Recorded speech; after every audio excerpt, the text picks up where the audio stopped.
अब जो कोई प्रभु यीशु मसीह में है वह नई सृष्टि है। 2 कुरिन्थियों चैप्टर 5 वर्स 70 इट सेज, अब जो कोई प्रभु यीशु मसीह में है वह नई सृष्टि है। कभी आपने गौर किया है कि नया वर्ष आता है, पुराना वर्ष बीत जाता है। नए माह आते हैं, पुराने माह बीत जाते हैं। नया दिन भी आता है, पुराना दिन बीत जाता है। सूर्य के प्रकाश के साथ अंधकार जाता है, एक और नया दिन जीवन में जुड़ जाता है। यह क्यों होता है?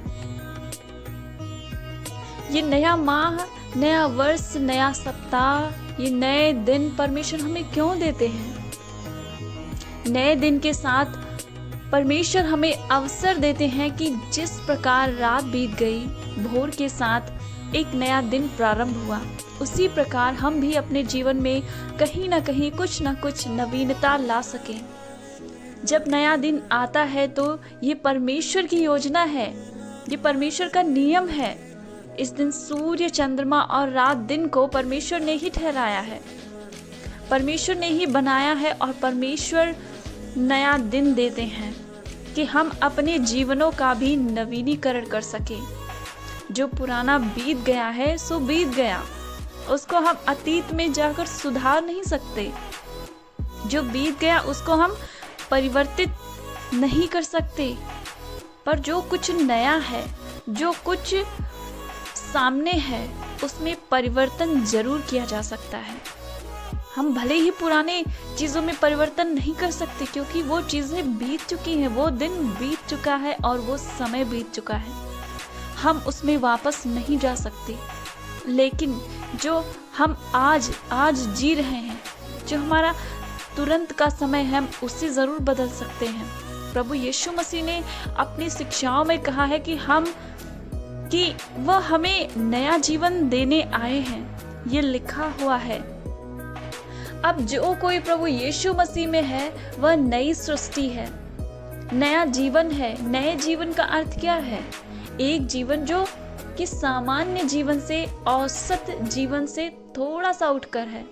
दुश्मनी करना तो दुश्मन से दुश्मनी करना तो सामान्य बात है, पर दुश्मन से प्रेम रखना सामान्य बात नहीं है। कोई आपके गाल पर चांटा मारे तो उसे दूसरा चांटा लगा देना तो आसान बात है, पर उसे दूसरा गाल फेर देना आसान नहीं है।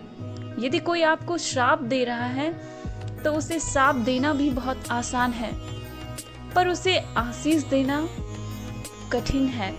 जो गाली देता है, अपशब्द कहता है, उसके लिए प्रार्थना करना कठिन है। लेकिन प्रभु यीशु मसीह कहते हैं कि जो आपके गाल पे चांटा मार रहा है, आप अपना दूसरा गाल फेर दें। यदि कोई आपको अपशब्द कह रहा है तो आप उसके बदले उसको अपशब्द ना कहें, क्योंकि यदि आपने ऐसा किया तो आप में और उस अपशब्द कहने वाले व्यक्ति में कोई भी अंतर नहीं रह जाएगा। आप भी उसके जैसों में ही गिने जाएंगे। प्रभु यीशु मसीह ने कहा, मैं इस संसार में आया कि तुम जीवन पाओ और बहुतायत का जीवन पाओ।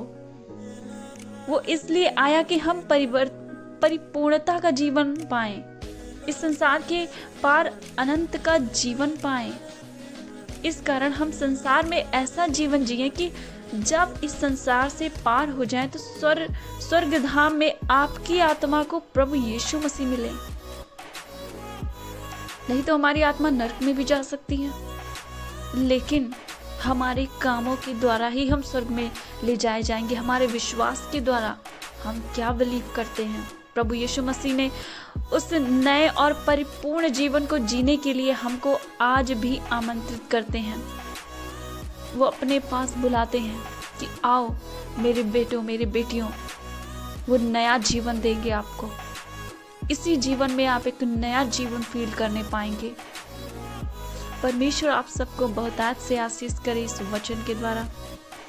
आइए प्रार्थना करते हैं इस वचन के लिए कि ये वचन हमारे दिलों में अधिकाई से बसने पाए, और परमेश्वर ने जो हमें एक नया दिन दिया है ये, तो परमेश्वर आशीष करें कि इस दिन को हम अपने परमेश्वर की इच्छा के अनुसार चल सकें और इसमें कुछ भी गलत ना करें। आइए प्रार्थना करते हैं। परमेश्वर पिता, आपका बहुत बहुत धन्यवाद कि आपने फिर से हमें एक सुंदर सुबह दी। पिता परमेश्वर, अगुवाई दे कि पुराने मनुष्यत्व को अलग करके जीवन में आगे बढ़ सकें हम, और नए जीवन की सी चाल चलने वाले हो सकें।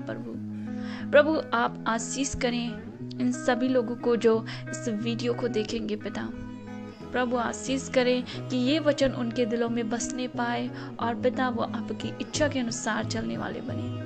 परमेश्वर पिता, आपका बहुत बहुत धन्यवाद कि आपने हमारी विनती प्रार्थना को सुना। प्रभु यीशु मसीह के महान नाम में मांगते हैं, आमीन। Thank you so much for watching my video. If you like this video, subscribe, share and